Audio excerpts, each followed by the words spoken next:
7 millions d'enfants, de femmes et d'hommes refusent désormais de mourir d'ignorance, de faim et de soif, un monde où des nations, se soustrayant à la juridiction internationale, commandent des groupes de hors-la-loi, le tiers-monde, que les autres mondes ont inventé au moment des indépendances formelles pour mieux assurer notre aliénation intellectuelle, culturelle, économique et politique. Ils ont piétiné la vérité du juste. Il faut, avant qu'il ne soit trop tard, car il est déjà tard, que ces élites, ces hommes de l'Afrique du tiers-monde reviennent à eux-mêmes.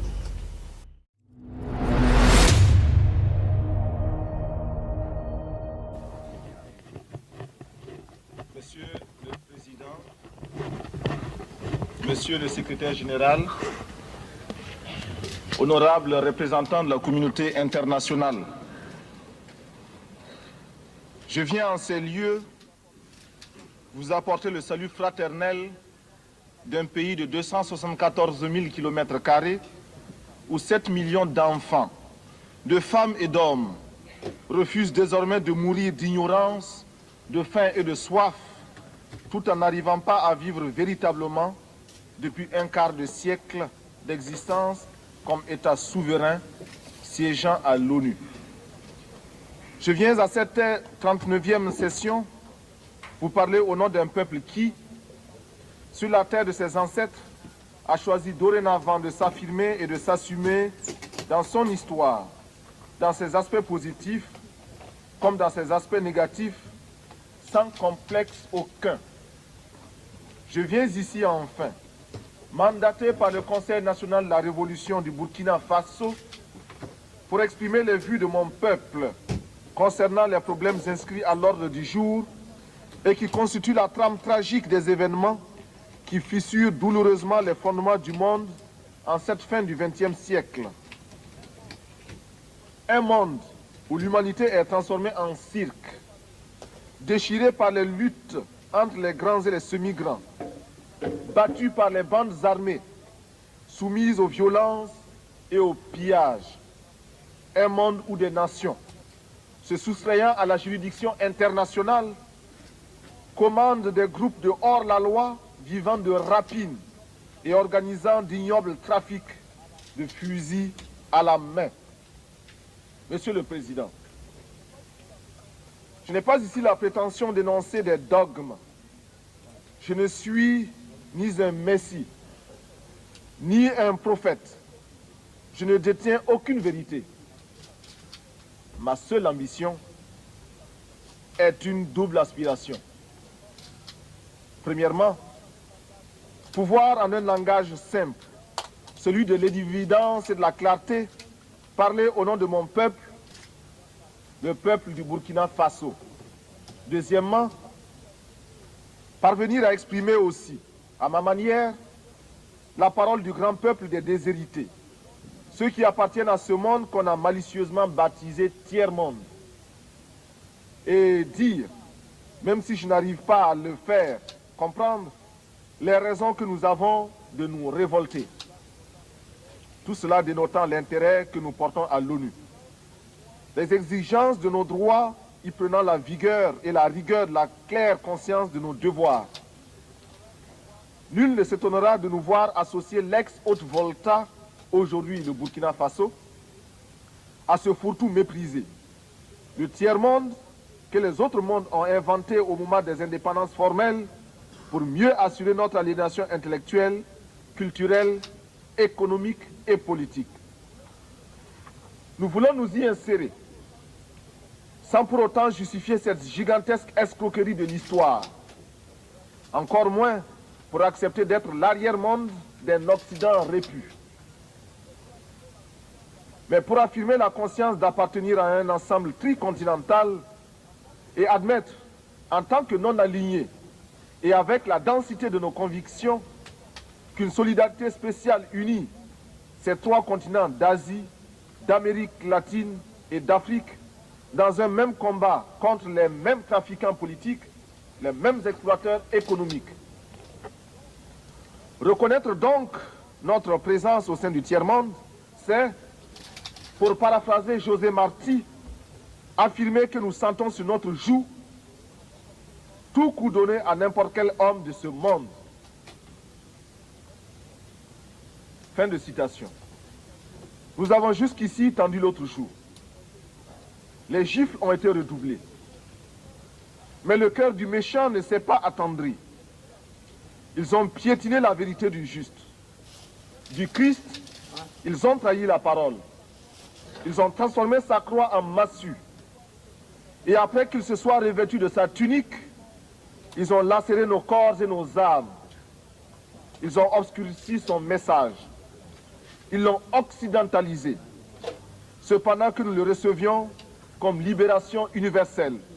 Alors, nos yeux se sont ouverts à la lutte des classes. Il n'y aura plus de gifles. Il faut proclamer qu'il ne peut y avoir de salut pour nos peuples que si nous tournons radicalement le dos à tous les modèles que tous les charlatans de même acabit ont essayé de nous vendre 20 années durant. Il ne saurait y avoir pour nous de salut en dehors de ce refus-là. Pas de développement en dehors de cette rupture. Du reste, tous les nouveaux maîtres à penser, sortant de leur sommeil, réveillés par la montée vertigineuse de milliards d'hommes en haillons, effrayés par la menace que fait peser sur leur digestion cette multitude traquée par la faim, commencent à remodeler leurs discours et, dans une quête anxieuse, recherchent une fois de plus, en nos lieux et places, des concepts miracles, de nouvelles formes de développement pour nos pays. Il suffit, pour s'en convaincre, de lire les nombreux actes des innombrables colloques et séminaires. Loin de moi l'idée de tourner en ridicule les efforts patients de ces intellectuels honnêtes qui, parce qu'ils ont des yeux pour voir, découvrent les terribles conséquences des ravages imposés par les 10 spécialistes en développement dans le tiers-monde. La crainte qui m'habite, c'est de voir les résultats de tant d'énergie confisquée par les prospéros de tout genre pour en faire la baguette destinée à nous renvoyer à un monde d'esclavage maquillé au goût de notre temps. Cette crainte se justifie, d'autant plus que la petite bourgeoisie africaine diplômée, sinon celle du tiers-monde, soit par paresse intellectuelle, soit plus simplement parce que, ayant goûté au mode de vie occidental, n'est pas prête à renoncer à ses privilèges. De ce fait, elle l'oublie que toute vraie lutte politique postule un débat théorique rigoureux et elle refuse l'effort de réflexion pour inventer des concepts nouveaux à la hauteur du combat meurtrier qui nous attend. Consommatrice passive et lamentable, elle se regorge de vocables fétichisés par l'Occident, comme elle le fait de son whisky et de son champagne. Dans ces salons à l'harmonie douteuse, on recherchera en vain, depuis les concepts de négritude et d'African personality, marqués maintenant par les temps, des idées vraiment neuves, issues des cerveaux de nos grands, entre guillemets, intellectuels. Le vocabulaire des idées nous viennent d'ailleurs. Nos professeurs, nos ingénieurs et nos économistes se contentent d'y adjoindre des colorants parce que des universités européennes dont ils sont les produits, ils n'ont ramené souvent que leur diplôme et le velours des adjectifs ou des superlatifs. Il est nécessaire, il est urgent que nos cadres et nos travailleurs de la plume apprennent qu'il n'y a pas d'écriture innocente. En ces temps de tempête, nous ne pouvons laisser à nos seuls ennemis d'hier et d'aujourd'hui le monopole de la pensée et de l'imagination et de la créativité.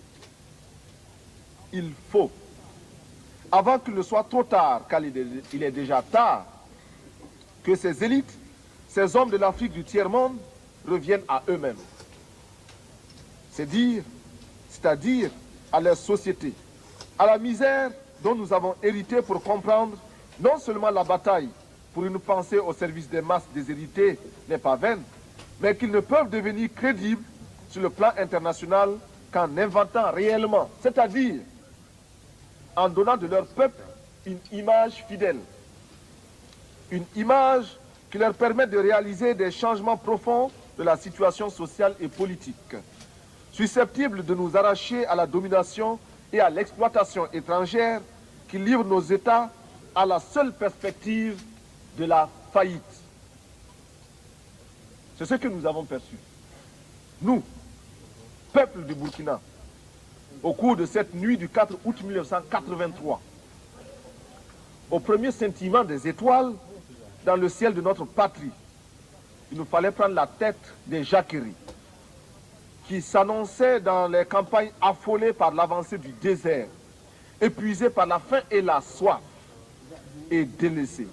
Il nous fallait donner un sens aux révoltes grondantes des masses urbaines désœuvrées, frustrées et fatiguées de voir circuler les limousines des élites aliénées qui se succédaient à la tête de l'État et qui ne leur offraient rien d'autre que des fausses solutions pensées et conçues par les cerveaux des autres.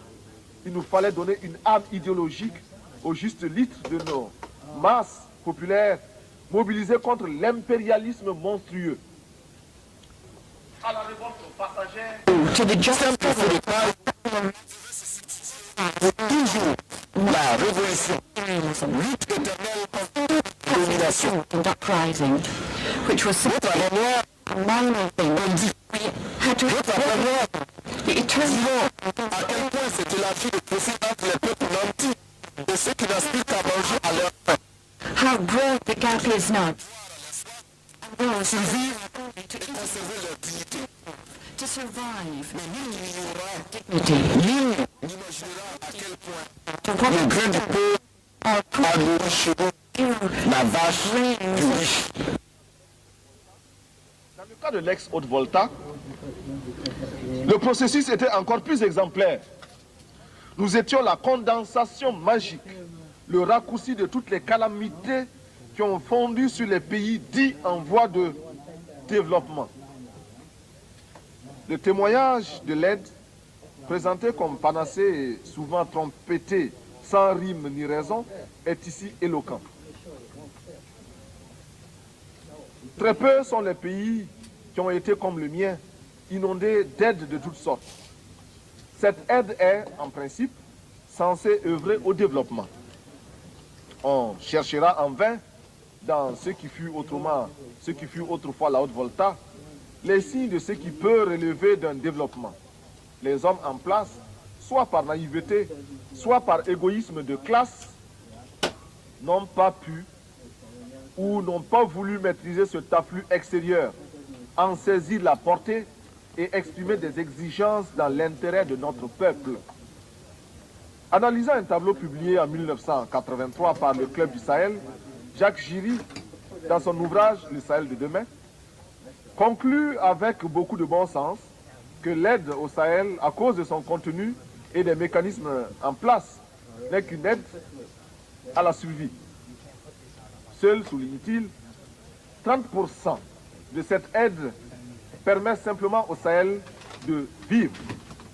Selon Jacques Giry, cette aide extérieure n'aura pas d'autre but que de continuer à développer les secteurs improductifs, imposant des charges intolérables à nos petits budgets, désorganisant nos campagnes, creusant les déficits de notre balance commerciale, accélérant notre endettement. Juste quelques clichés pour présenter l'ex-Haute-Volta. 7 millions d'habitants avec plus de 6 millions de paysannes et de paysans. Un taux de mortalité infantile estimé à 180 pour 1000. Une espérance de vie se limitant à 40 ans. Un taux d'analphabétisme allant jusqu'à 98%. Si nous concevons l'alphabétisé comme celui qui sait lire, écrire et parler une langue. Un médecin pour 50 000 habitants. Un taux de scolarisation de 16%. Et enfin, un produit intérieur brut par tête d'habitant de 53 356 francs CFA, soit à peine plus de 100 $. Le diagnostic, à l'évidence, était sombre. La source du mal était politique. le traitement ne pouvait qu'être politique. Certes, nous encourageons l'aide qui nous aide à nous passer de l'aide. Mais en général, la politique d'assistance et d'aide n'a abouti qu'à nous désorganiser, à nous asservir et à nous déresponsabiliser. Dans notre espace économique, politique, économique et culturel. Nous avons choisi de risquer de nouvelles voies pour être plus heureux.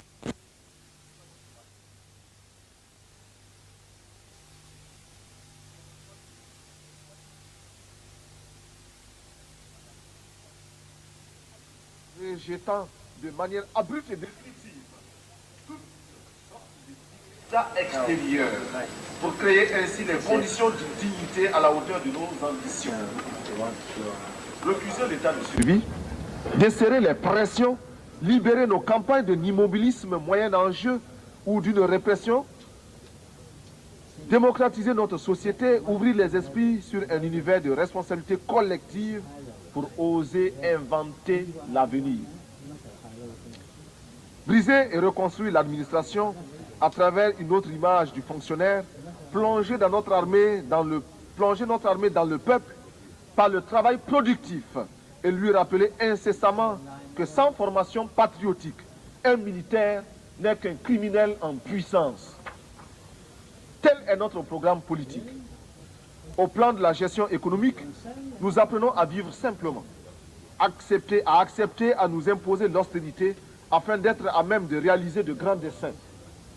Déjà, grâce à l'exemple de la Caisse de solidarité révolutionnaire, alimentée par les contributions volontaires, nous commençons à répondre aux cruelles questions posées par la sécheresse. Nous avons soutenu et appliqué les principes d'Alma Ata en élargissant le champ des soins de santé primaires. Nous avons fait nôtre, comme politique d'État, la stratégie globale du Gobi FFF préconisée par l'UNICEF. Par l'intermédiaire de l'UNSO, nous pensons que les Nations Unies devraient permettre aux pays touchés par la sécheresse la mise sur pied d'un plan à moyen et long terme afin de parvenir à l'autosuffisance alimentaire. Pour préparer le XXIe siècle, nous avons, par la création d'une tranche spéciale de la loterie, la tombola dite « Instruisons nos enfants », lancé une campagne immense pour l'éducation et la formation de nos enfants dans une école nouvelle. Nous avons lancé à travers l'action salvatrice des comités de défense de la Révolution un vaste programme de construction de logements sociaux. 500 en 3 mois, de routes, de petites retenues d'eau, etc. Notre ambition économique est d'œuvrer pour que le cerveau et les bras de chaque Burkinabé puissent au moins lui servir à inventer et à créer de quoi assurer 2 repas par jour et de l'eau potable. Nous jurons, nous proclamons que désormais au Burkina Faso, plus rien ne se fera sans la participation des Burkinabés. Rien qui n'ait été au préalable décidé par nous, élaboré par nous. Il n'y aura plus d'attentat à notre pudeur et à notre dignité. Fort de cette certitude, nous voudrions élargir à tous ceux qui souffrent dans leur chair, tous ceux qui sont bafoués dans leur dignité par une minorité d'hommes ou par un système qui les écrase. Permettez-moi, vous qui m'écoutez, que je le dise. You who are listening Je ne to me parle now, pas seulement let au me nom say du to you, Burkina I Faso, speak not only on behalf of tant Burkina aimé, Faso, my country, mais which I également love so much, au nom de but I tous ceux speak qui ont mal, also on behalf mal of quelque all part. those who are d'être, qui sont dans les ghettos, parce qu'ils ont la peau noire, ou qu'ils sont de cultures différentes et qui bénéficient d'un statut à peine supérieur à celui d'un animal. Je souffre au nom des Indiens massacrés, écrasés, humiliés et confinés depuis des siècles dans des réserves, afin qu'ils n'espèrent à aucun droit et que leur culture ne puisse s'enrichir en convolant en noces heureuses au contact d'autres cultures, y compris celle de l'envahisseur. Je m'exclame au nom des chômeurs d'un système structurellement injuste et conjoncturellement désaxé, réduit à ne percevoir de la vie que le reflet de celle des plus nantis. Je parle au nom des femmes du monde entier qui souffrent d'un système d'exploitation imposé par les mâles. En ce qui nous concerne, nous sommes prêts à accueillir toutes les suggestions du monde entier nous permettant de parvenir à l'épanouissement total de la femme burkinabé. En retour, nous donnons en partage à tous les pays l'expérience positive que nous entreprenons avec des femmes désormais présentes à tous les échelons de l'appareil d'État et de la vie sociale au Burkina Faso. Des femmes qui luttent et proclament avec nous que l'esclave qui n'est pas capable d'assumer sa révolte ne mérite pas que l'on s'apitoie sur son sort. Cet esclave répondra seul de son malheur s'il se fait des illusions sur la condescendance suspecte d'un maître qui prétend l'affranchir. Seule la lutte libère. Et nous en appelons à toutes nos sœurs de toutes les races pour qu'elles montent à l'assaut pour la conquête de leurs droits.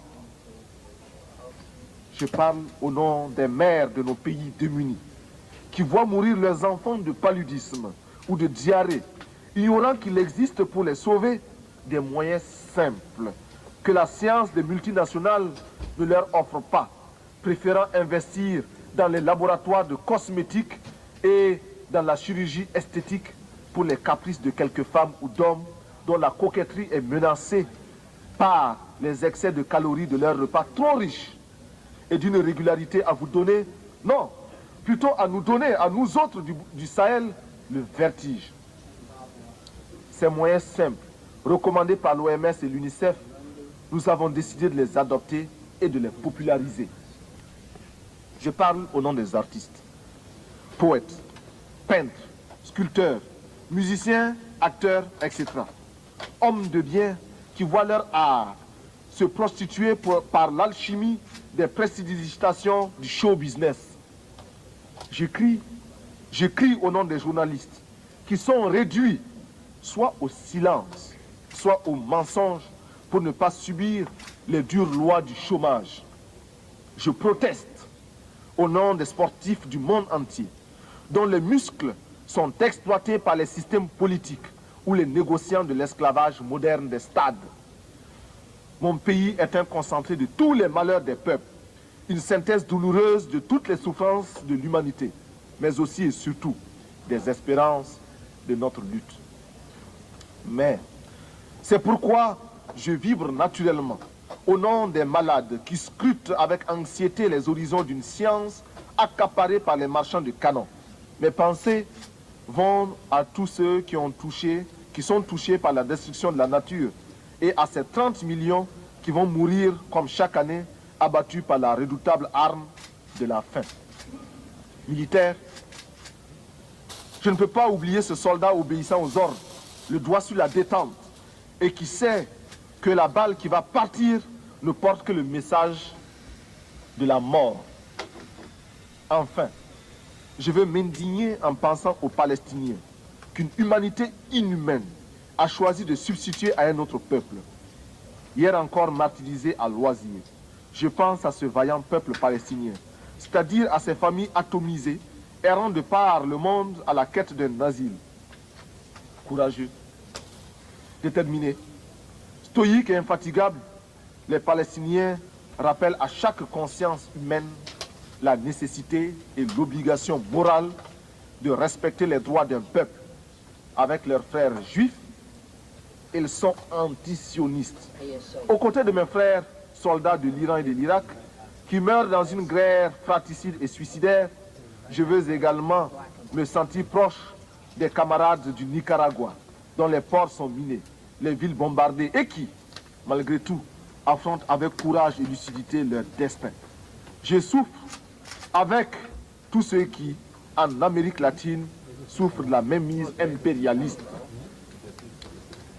Je veux être aux côtés des peuples afghans et irlandais, aux côtés des peuples de Grenade et du Timor oriental, chacun à la recherche d'un bonheur dicté par sa dignité et les lois de sa culture. Je m'élève ici, au nom de tous ceux qui cherchent vainement dans quel forum de ce monde ils pourront faire entendre leur voix et la faire prendre en considération réellement. Sur cette tribune, beaucoup m'ont précédé. D'autres viendront après moi. Mais seuls quelques-uns feront la décision. Pourtant, nous sommes officiellement présentés comme égaux. Eh bien, je me fais le porte-voix de tous ceux qui cherchent vainement dans quel forum de ce monde ils peuvent se faire entendre. Oui, je vais donc parler au nom de tous les laissés pour compte, parce que je suis homme, et rien de ce qui est humain ne m'est étranger. Notre révolution au Burkina Faso est ouverte au malheur de tous les peuples. Elle s'inspire aussi de toutes les expériences des hommes depuis le premier souffle de l'humanité. Nous voulons être les héritiers de toutes les révolutions du monde, de toutes les luttes de libération des peuples du tiers-monde. Nous sommes à l'écoute des grands bouleversements qui ont transformé le monde. Nous tirons des leçons de la révolution américaine, les leçons de sa victoire contre la domination coloniale et les conséquences de cette victoire. Nous faisons nôtre l'affirmation de la doctrine de la non-ingérence des Européens dans les affaires américaines et des Américains dans les affaires européennes. Ce que Monroe clamait en 1823, l'Amérique aux Américains, nous le reprenons en disant l'Afrique aux Africains, le Burkina Faso aux Burkinabés. La révolution française de 1789, bouleversant les fondements de l'absolutisme, nous a enseigné les droits de l'homme alliés aux droits des peuples à la liberté. La grande révolution d'octobre 1917 a transformé le monde, permis la victoire du prolétariat, ébranlé les assises du capitalisme et rendu possible les rêves de justice de la commune française. Ouvert à tous les vents de la volonté des peuples et de leur révolution, nous instruisons aussi de certains terribles échecs qui ont conduit à de tragiques manquements aux droits de l'homme. Nous ne voulons pour conserver de chaque révolution que le noyau de pureté qui nous interdit de nous inféoder aux réalités des autres, même si, par la pensée, nous nous retrouvons dans une communauté d'intérêts. Monsieur le Président, il n'y a plus de duperie possible. Le nouvel ordre économique mondial pour lequel nous luttons et continuerons de lutter ne peut se réaliser que si nous parvenons à ruiner l'ancien ordre qui nous ignore, si nous imposons la place qui nous revient dans l'organisation politique du monde, si, prenant conscience de notre importance dans le monde, nous aboutissons au droit de regard et de décision sur les mécanismes qui régissent le code. Et, comme tous les droits des peuples, ils s'arrachent dans la lutte et par la lutte des peuples. Il ne sera jamais le résultat d'un acte de générosité d'une puissance quelconque. Je conserve en moi la confiance inébranlable, confiance partagée avec l'immense communauté des pays non alignés, que sous le coup de boutoir de la détresse hurlante de nos peuples, notre groupe va maintenir sa cohésion, renforcer notre pouvoir de négociation collective, se trouver des alliés parmi toutes les nations, commencer de concert avec ceux qui peuvent encore nous entendre, l'organisation d'un système de relations économiques internationales véritablement nouveau. Monsieur le Président, si j'ai accepté de me présenter devant cette illustre assemblée pour prendre la parole, c'est parce que, malgré les critiques qui lui sont adressées par certains grands contributeurs, les Nations Unies demeurent la tribune idéale pour nos revendications, le lieu obligé de la légitimité des pays sans voix.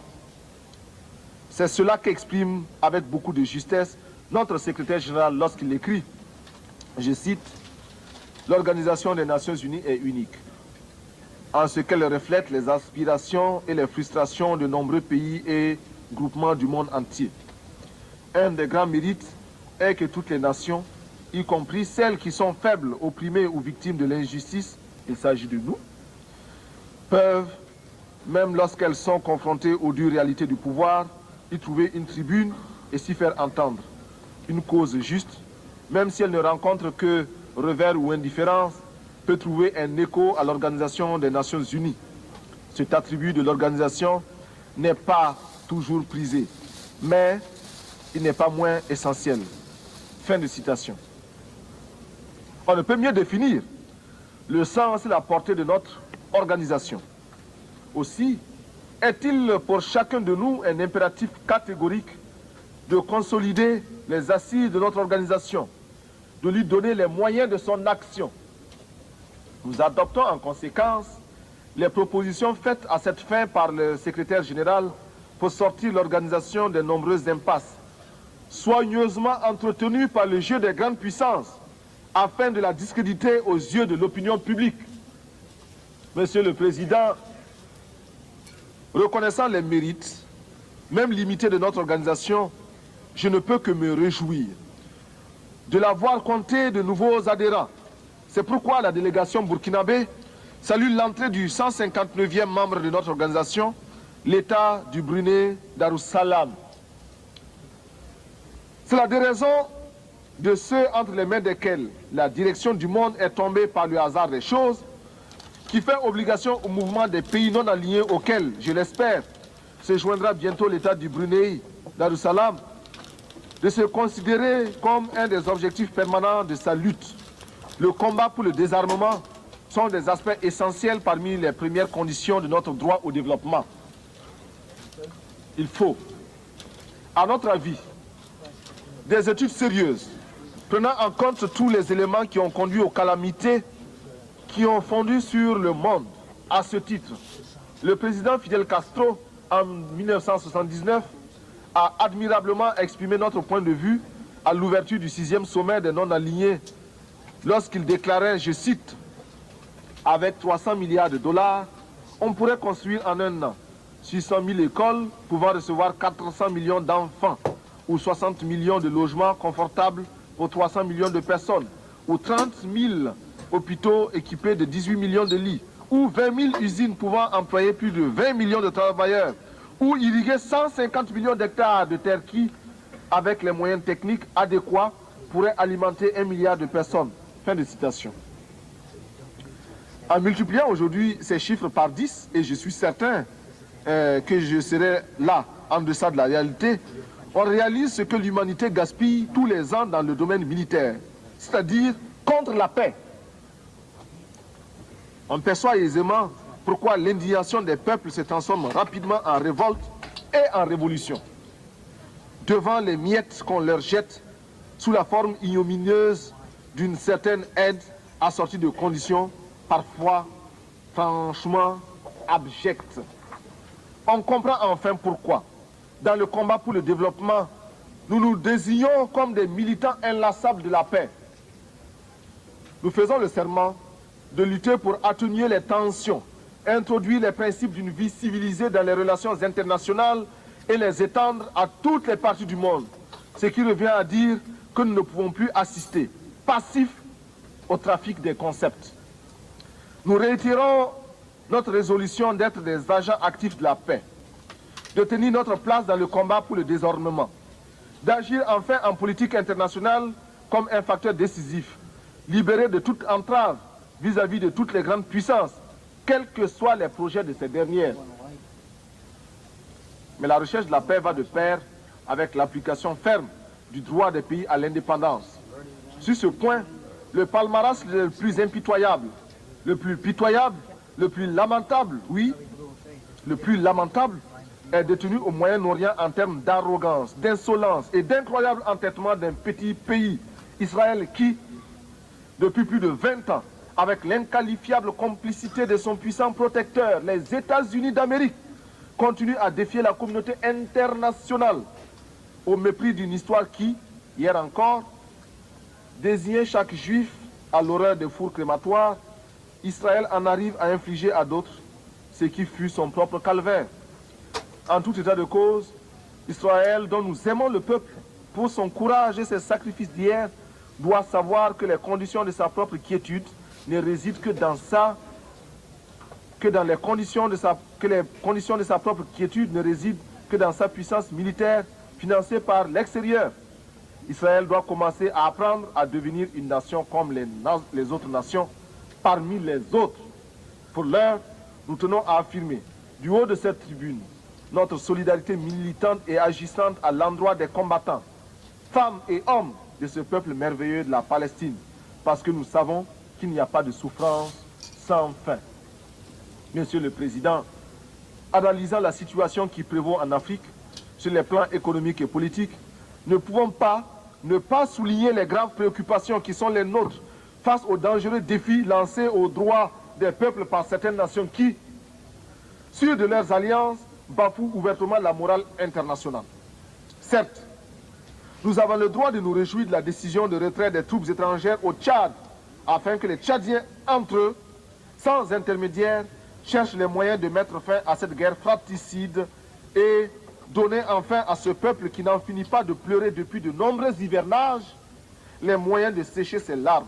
Mais, malgré les progrès enregistrés ça et là par les peuples africains dans leur lutte pour l'émancipation économique, notre continent continue de refléter la réalité essentielle des contradictions entre les grandes puissances, de charrier les insupportables apories du monde contemporain.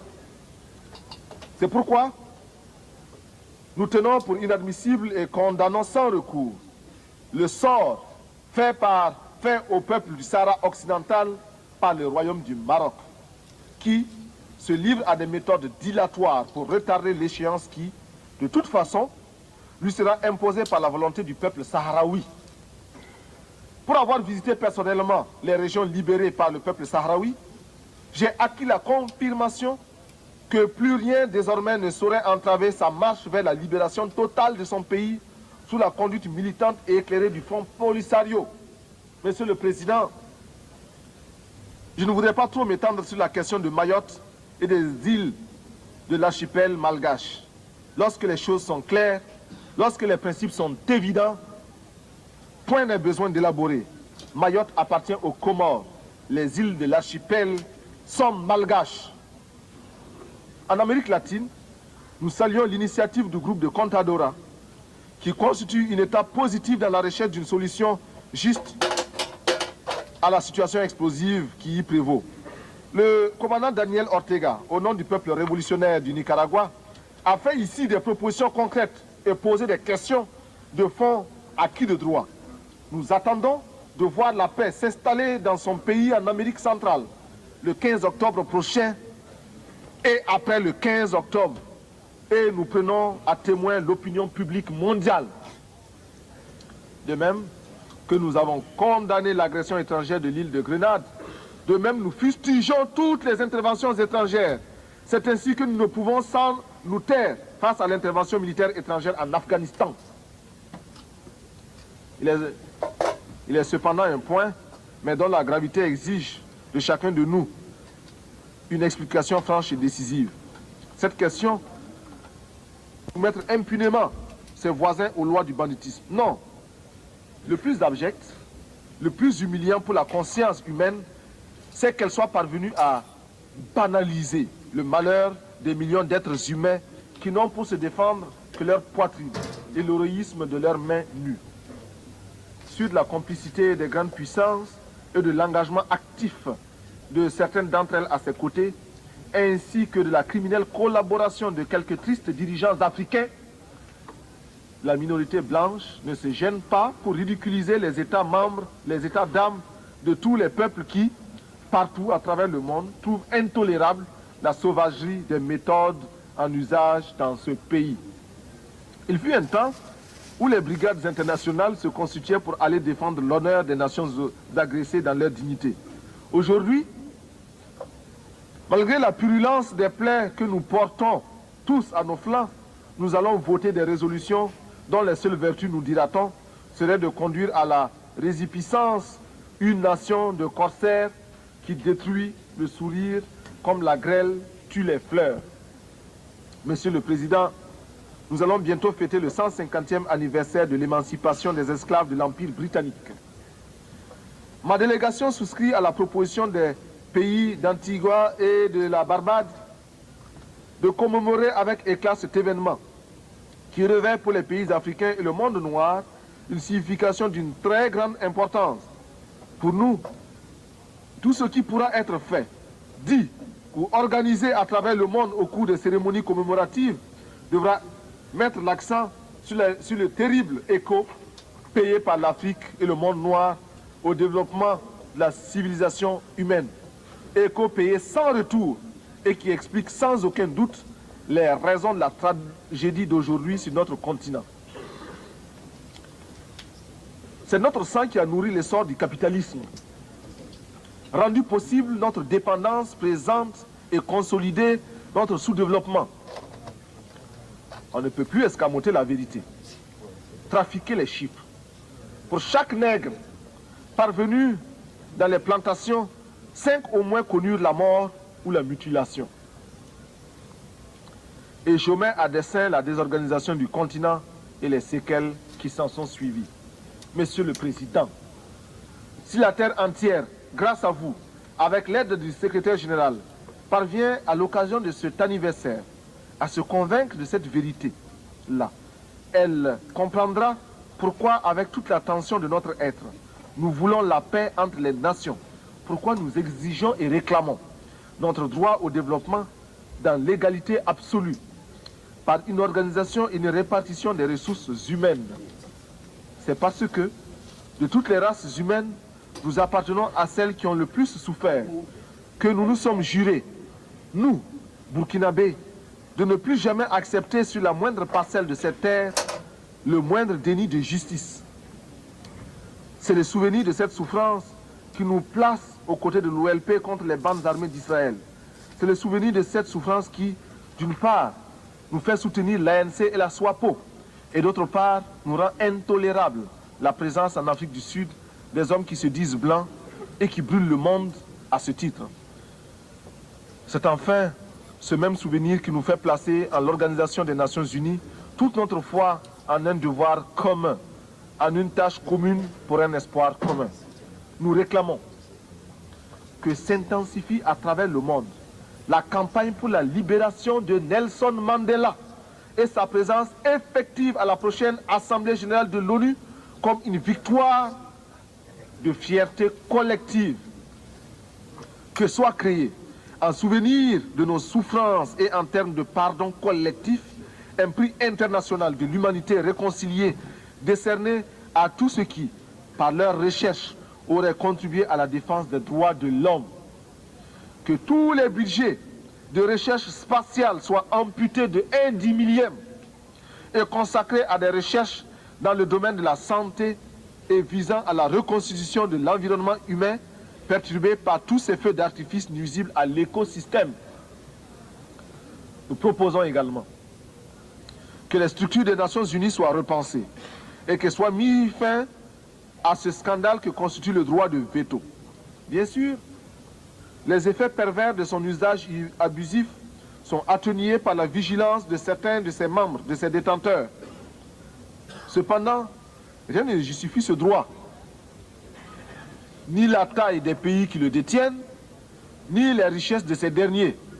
Si l'argument développé pour justifier une telle iniquité est le prix payé au cours de la dernière guerre mondiale, que ces nations qui se sont arrogées ces droits sachent que nous aussi, nous avons chacun un oncle ou un père qui, à l'instar de milliers d'autres innocents arrachés au tiers-monde pour défendre les droits bafoués par les hordes hitlériennes, porte lui aussi dans sa chair les meurtrissures des balles nazies.